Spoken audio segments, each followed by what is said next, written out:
So my strategy is to work through the... I'm so excited to show these to you. It's just so beautiful to just be sometimes, you know? To just be.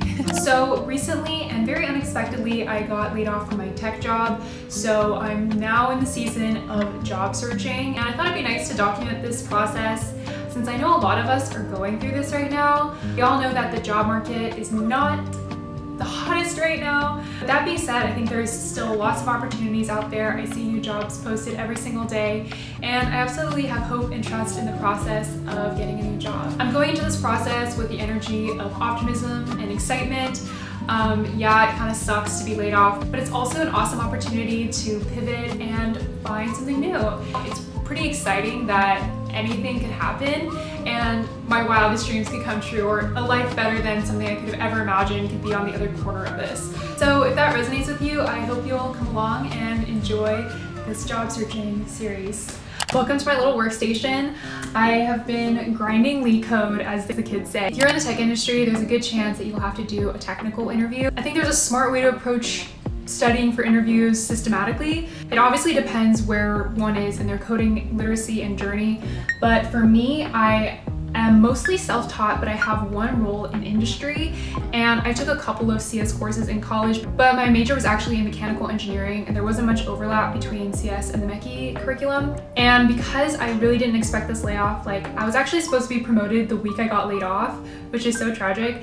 I'm just not really in technical interview shape.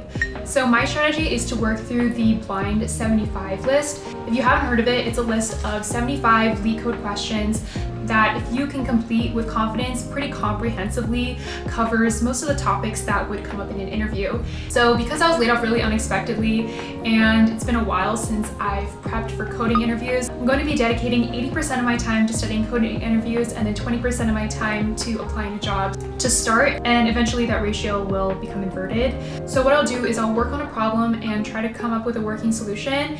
If I can't do that within 45 minutes, then I will go into YouTube and research the problem. I'm also supplementing with reading this textbook, which you can find the PDF of online. I also have a Google Sheets here where I'm putting in all of the notes that I've learned from the problems, because generally speaking, you can find patterns within problems, and if you can figure out the pattern associated with a certain type of problem, that'll make things easier for the future. So my minimum is to do 2 a day of this, and it's put me in a pretty good cadence. My energy approaching this job search is not one of desperation, like I said, but one of excitement. So I definitely want to find the role that fits me best, and I don't want to settle for a job. So that's the energy I'm going into things with. And the way that I'm studying too is in mock interview style. So as I'm solving the problem, I will speak out my thought process. So I guess I'll give you an example of what I do. I should mention that I used to give technical interviews for my previous companies, so that's the perspective that I'm coming at this with.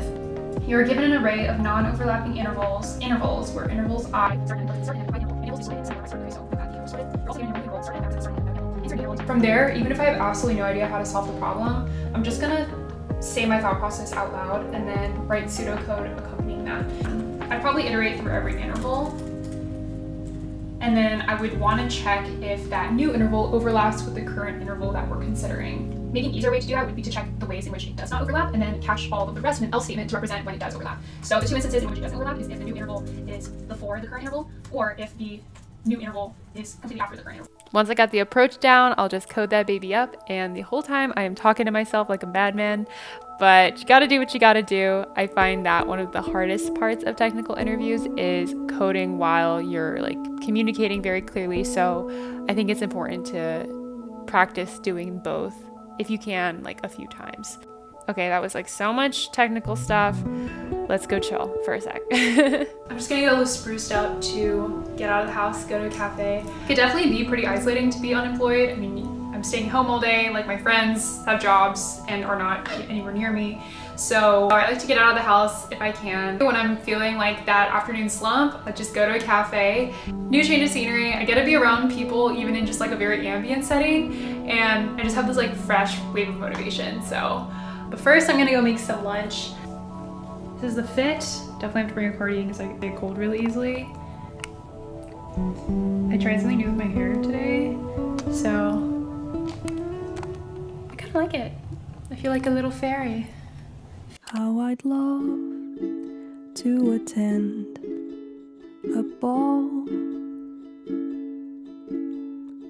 I'd wear the pearls and gown and all. I'd dance with men who asked my hand and twirl around the room. Clubs, they don't succeed in pleasing me. The drinking, shouting, and the ecstasy. I long for dancing of different manner. Maybe we can make it happen.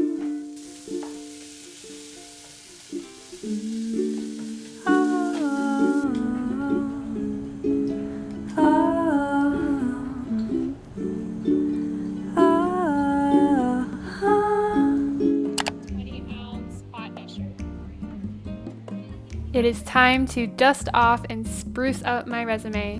While I'm not a recruiter, I have been on the other side of the hiring process, and these are just some tips that I've picked up along the way. The first thing is to make sure every bullet point is meaningful. So for example, this is one of the bullet points I have in my resume. I start off with an action verb, then I go ahead and describe the task and project at hand, and finally I end with the result, which is enhanced by a concrete metric. The next thing that I like to do, which is so effective but definitely a pain sometimes, is to pepper keywords from the job description onto the resume. So essentially, I will tailor my resume to every single job that I apply to. I use ChatGPT to help me with this process, and this is the prompt that I use. I will still need to go in and make sure that all of the points still make sense, but this really helps expedite the process and would highly recommend. Last suggestion I have for you all is to create the resume in a format that is readable by an applicant tracking system. A lot of companies will use these tracking tools to help aid in the filtering process for candidates, so I suggest using standard fonts, resume formats, and sections with headings so that your resume can be read by these tools. There are a bunch of free tools you can use to judge your resume online, and I quite like this one, but I suggest running your resume through one of these to get suggestions for improvements and make sure that they are readable by those applicant tracking systems. Tweaking resumes is not my favorite thing in the world, but keeping all these tips in mind and doing so in a cute coffee shop, sipping on some yummy tea, makes it all the more bearable. So honestly, this whole job searching process has left me feeling very vulnerable, so I'm making sure to carve out extra time to spend with myself.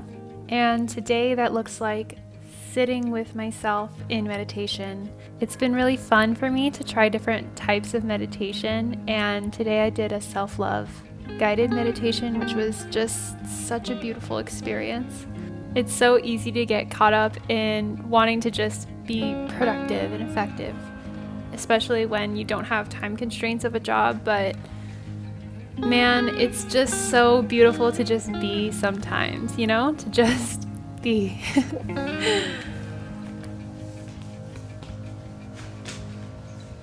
Going on a little sunset walk with the pups. I will say that a huge silver lining is getting to be back home during this process. I feel like it's just very peaceful here, so it's actually very nice antidote to the stress of job searching. It's just so pretty. Look at the sky. Look at all the trees. All right, it is workout time, sunset yoga time. I feel like I'm slowly getting abs. Do you see them? Kinda, maybe, baby ones.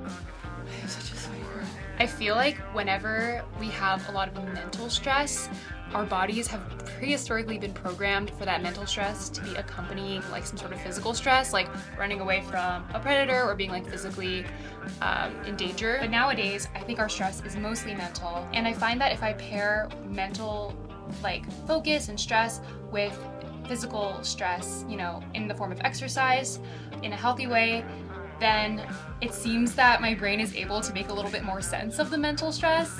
But I find that it really helps me out when I have some sort of mental stressor to insert a physical stressor in the same day. I'm gonna go shower because I am so sweaty. We are all fresh and clean and I'm unwinding for the night. I noticed that I'm someone who really likes structure, and so even though I don't have like my 9-to-5 job anymore, I'm still going to bed pretty early. I like to unwind around like 9 p.m. and just like stay off my electronics so I can get a good night's sleep and wake up early. And something that has really helped me do so is having books I'm super excited to read when going to bed. And I'm so excited to show these to you. These 2 books I finished within a week. Look how thick they are.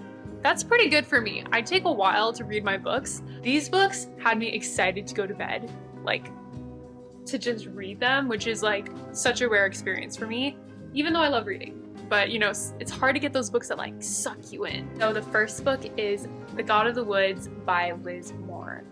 Dang, this was a good book. It's set in a summer camp, so it's the perfect like end of summer vibe. I'm not gonna give away too much, but basically one of the campers goes missing. And the strange thing is that several years earlier, her brother also mysteriously went missing at the same camp.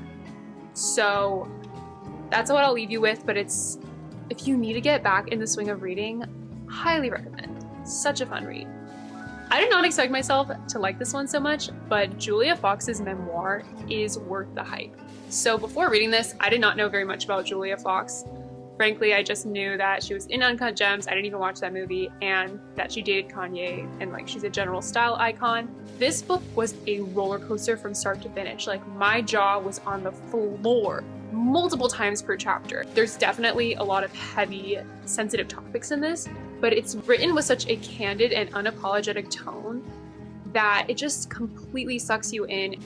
And it's such a rare glimpse into the world that she lives in, because there's very few people who write their own memoirs about this kind of thing that are in her position. So if you've been in a reading slump or you just like want to get into reading, I swear these 2 would do it for you. And I'm also really enjoying the books that I'm currently reading. They're not as addicting of reads, but they're really good, and I'm still very excited to go to bed. The first is 4,000 Weeks Time Management for Mortals. I thought this was going to be more of like a tutorial of how to manage your time and like productivity systems and stuff like this. Maybe it will be, I'm only that far in, but mostly it's about the philosophy of time and our relationship with time, and it is completely blowing my mind. It's having me question the undercurrent of my entire life, because I feel that we don't really question our relationship with time very much, but it informs every single second, literally, of our lives.